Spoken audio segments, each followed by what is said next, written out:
J-Dubb here. In light of my 10 years on YouTube, I will be doing a lot of reminiscing this year on the old days of YouTube. What I want to talk about today is an old YouTube star by the name of DaxFlame. Only Arnold Schwarzenegger or someone can escape it with all the muscle. You can only do it if you have all the muscles in the world. DaxFlame was a YouTuber who was known for throwing fits on camera. And telling socially awkward stories about his day. I was just walking down the halls dressed like this, and everyone else was wearing regular clothes.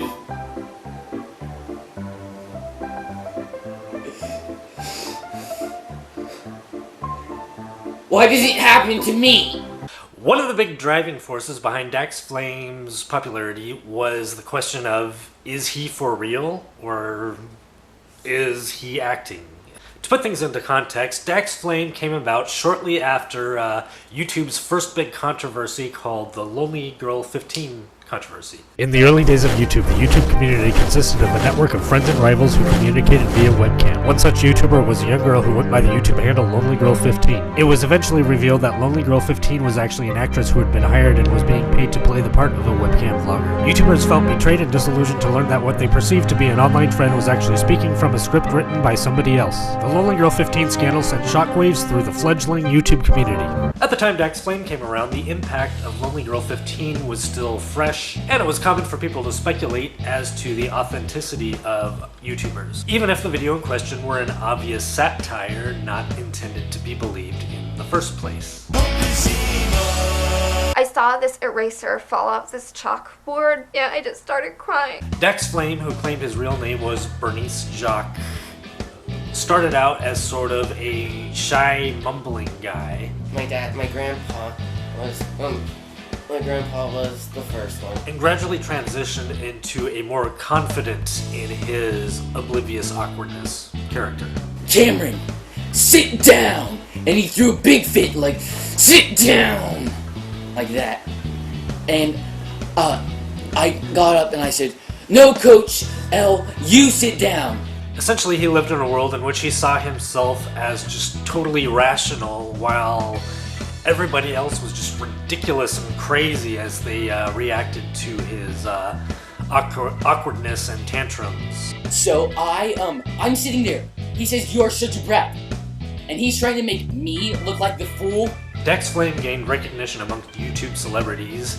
He appeared in YouTube Live at the end of 2008, which was YouTube's first attempt to blend YouTube celebrities with mainstream celebrities.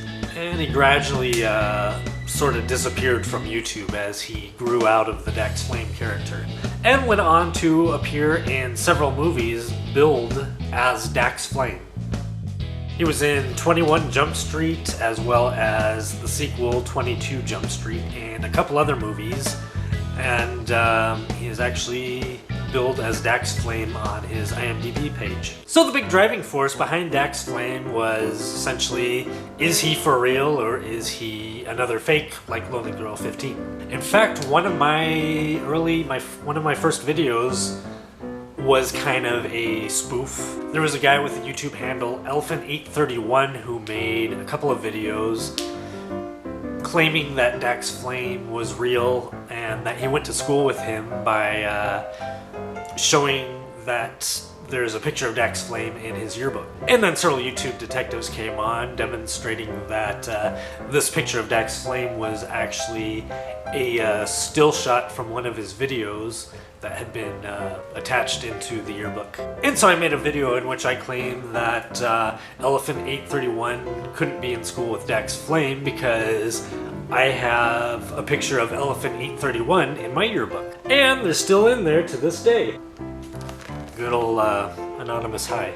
4chan detectives discovered that he actually lived in the same house as another YouTuber by the name of Dylan Petrello. Further digging revealed that DaxFlame / Bernice Jacques is in fact Dylan Petrello's brother by the name of Madison Petrello. And Madison eventually revealed that he was in fact trolling and was surprised to find himself swept up in YouTube celebrityhood and offered one of YouTube's first partnerships. So there is a piece of YouTube history for you, DaxFlame. And with that, thanks for watching everyone. See you next time. J-Dubb out. If you'd like to see more of my videos, go ahead and click on the subscribe button. You'll be a part of a historic YouTube channel. Also, here is my previous upload in which you'll find a three-way comparison between a video I did 10 years ago and a remake from 5 years ago and a remake from last week. So that's that. Thanks for watching, and I hope you'll stick around.